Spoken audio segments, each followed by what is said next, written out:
Assalamualaikum Bismillahirrahmanirrahim. warahmatullahi wabarakatuh. Saudaraku seiman, seislam, semanhaj dan seakidah, yang semoga Allah Jalla wa'ala senantiasa mengampuni dosa-dosa kita dan memberikan kepada kita keistiqomahan untuk senantiasa menjalani perintah-perintahnya dan menjauhi daripada segala larangan-larangannya sesuai dengan yang dicontohkan oleh Nabi kita Muhammad sallallahu alaihi wasallam.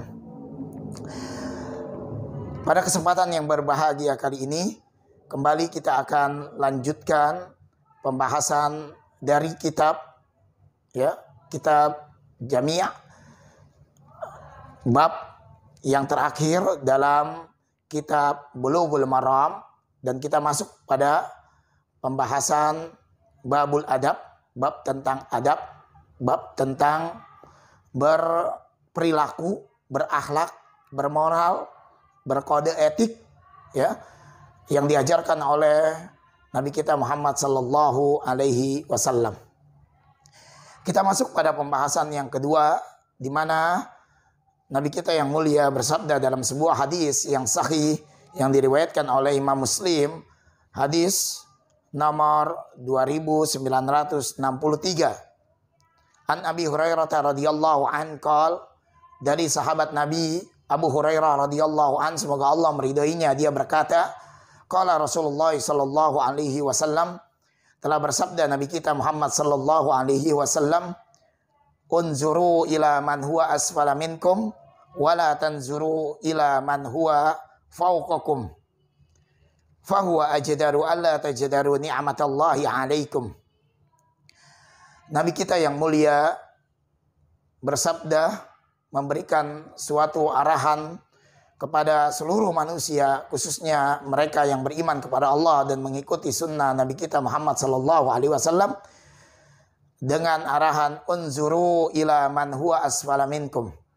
Perhatikanlah oleh kalian, lihatlah oleh kalian orang-orang yang ada di bawah kalian, yang berada statusnya dalam perkara dunia di bawah kalian, wala tanzuru ila man huwa fawqakum, dan jangan kalian memperhatikan, memandang, mengamati orang-orang yang statusnya dalam perkara dunia di atas kalian.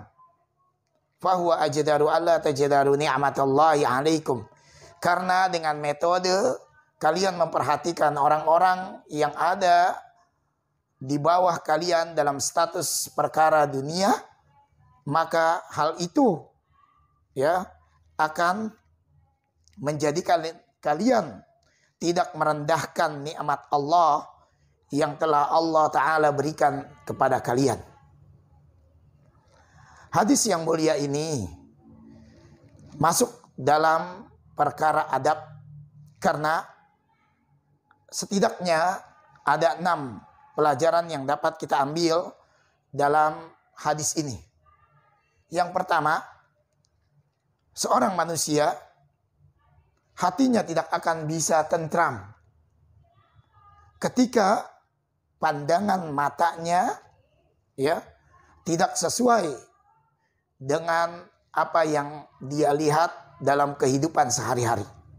Contohnya, seseorang akan menuntut menjadi lebih dari keadaannya yang ada ketika dia melihat orang-orang yang mungkin Allah Jalla wa'ala berikan kemakmuran, kesejahteraan dalam segi harta, dalam segi dunia. Sehingga pandangan mata ini harus diarahkan dengan arahan yang diajarkan oleh Rasulullah Shallallahu Alaihi Wasallam, yaitu kepada asfala minkum, di bawah kalian, yaitu di bawah status dalam perkara dunia. Sehingga hati khususnya seorang mukmin, seorang muslim yang beriman kepada Allah, dia akan tentram ketika dia menyaksikan, mengamati, memandang orang-orang yang Allah Ta'ala berikan karunia di bawah status dirinya sendiri. Misalkan Allah Ta'ala memberikan dirinya sebuah kendaraan motor atau sepeda. Lalu dia melihatnya orang-orang yang tidak mempunyai motor atau sepeda. Orang-orang yang hanya berjalan kaki. Maka nikmat ini akan menjadikan ketentraman dalam dirinya. Ini yang pertama. Pelajaran yang pertama.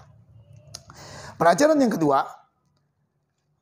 Bahwa inilah cara yang diajarkan oleh Rasulullah SAW, bagaimana seseorang itu akan menjadi berpredikat qanaah, ya. Karena Rasulullah SAW mengajarkan rumus yang begitu jitu, ya, agar seseorang itu menjadi qanaah, maka unzuru ila man huwa asfala minkum.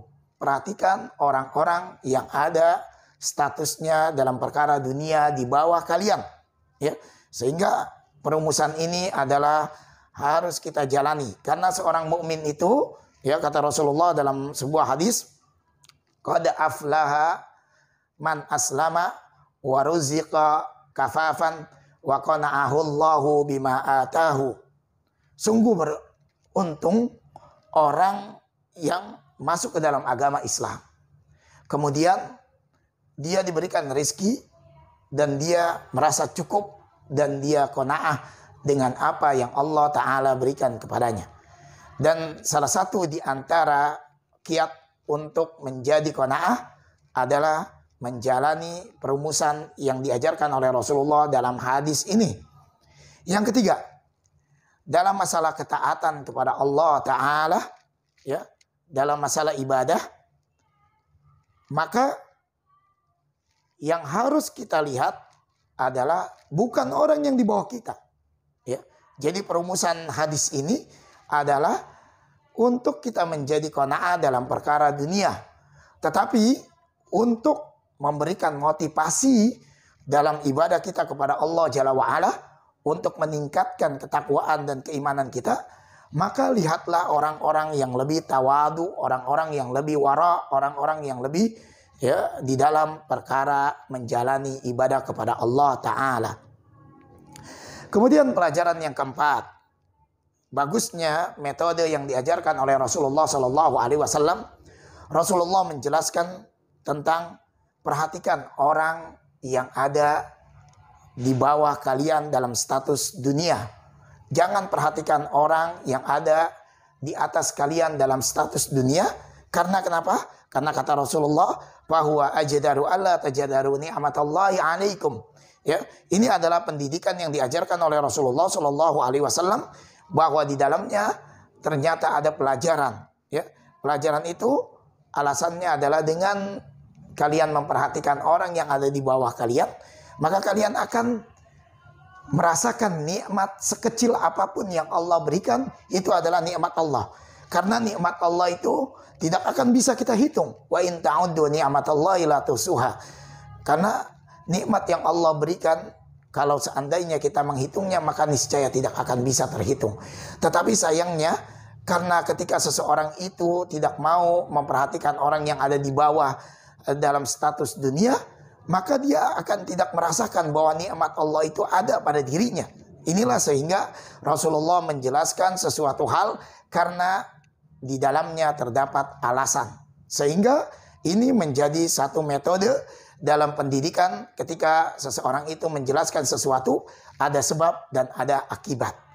Kemudian pelajaran yang kelima, ya, meremehkan nikmat yang Allah Ta'ala berikan kepada kita adalah bagian daripada mengkufuri nikmat Allah. Ya, jadi sebenarnya sekecil apapun yang kita rasakan, yang kita nikmati, yang kita jalani saat ini, kita melihat, kita mendengar, kita merasakan, itu semuanya adalah nikmat dari Allah Ta'ala. Ya, jangan diingkari nikmat tersebut. Sehingga ada orang mengatakan, seringlah datang ke tempat pemandian mayit. Dengan begitu kalian akan terbesit dalam hati dan pikiran kalian betapa nikmatnya waktu ketika Allah Ta'ala berikan hidup di muka bumi ini. Seringlah datang ke tempat rumah sakit yang dengan kita melihat orang-orang sakit di dalamnya, maka akan terbesit dalam hati dan pikiran kita betapa nikmatnya Allah Ta'ala berikan kita kesehatan. Seringlah datang ke rumah sakit jiwa yang di dalamnya kita melihat orang-orang gila, orang-orang stres. Akan terbesit dalam diri kita bahwa betapa nikmatnya Allah Ta'ala berikan kepada kita pikiran dan hati yang sehat sehingga kita tidak dalam keadaan stres atau gila. Seperti itu. Dengan mendatangi tempat-tempat seperti itu, kita akan terasa bahwa ternyata nikmat Allah itu begitu banyak di dalam diri kita. Dan kita akan mensyukurinya baik dengan ucapan, dengan perbuatan, maupun dengan hati kita. Dan yang keenam, yang terakhir, perhatian kita tertuju kepada perkara qanaah. Kalau dalam perkara dunia saja kita diperintahkan untuk qanaah, menerima apa yang Allah Ta'ala berikan kepada kita, ya. Dalam perkara syariat pun demikian, ya. Maka dalam perkara syariat Allah Ta'ala jelaskan, wa ma atakumur rasulu fakhudhuhu wa ma nahakum anhu fantahu. Apa yang diperintahkan oleh Rasulullah SAW, baik yang berupa dalam Al-Quran maupun dalam hadis-hadis yang sahih, maka ambil. Sedangkan yang dilarang baik dalam Al-Quran maupun dalam hadis-hadis yang sahih, maka tinggalkan. Sehingga seorang mukmin yang senantiasa beriman kepada Allah, dia juga qanaah bukan dalam perkara dunia saja. Dia qanaah dalam perkara dunia, yaitu dalam segi harta, dan dia juga qanaah dalam perkara syariat. Dia mencukupkan diri dengan Al-Quran dan As-Sunnah dan juga atas pemahaman salaful ummah. Nah, inilah dua qanaah yang diajarkan oleh Rasulullah, qanaah dalam perkara dunia dan qanaah dalam perkara akhirat. Mudah-mudahan Allah Ta'ala senantiasa memberikan kepada kita ilmu yang bermanfaat. Kita tutup dengan doa kafaratul majlis. Subhanakallahumma bihamdika asyhadu an la ilaha illa anta astaghfiruka wa atubu ilaik. Assalamualaikum warahmatullahi wabarakatuh.